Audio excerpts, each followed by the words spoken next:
السلام عليكم. اضطرت عناصر الشرطة بولاية أمن وجدة لاستخدام أسلحتها الوظيفية في تدخل أمني منتصف اليوم الأحد، وذلك لتوقيف شخص يبلغ من العمر 42 سنة، والذي يشتبه في تورطه في ارتكاب جرائم قتل عمد ومحاولة القتل العمد استهدفت 4 نساء من أسرة واحدة.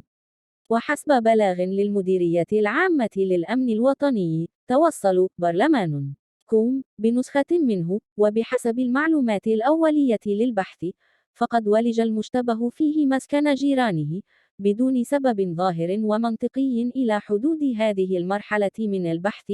وعرض 3 نساء يبلغن من العمر على التوالي 46 و49 و19 سنة لإصابات خطيرة بواسطة السلاح الأبيض، ممن تسبب في وفاة الضحايا الثلاث، بينما عرض الضحية الرابعة لمحاولة القتل العمد بعدما أصابها بجروح.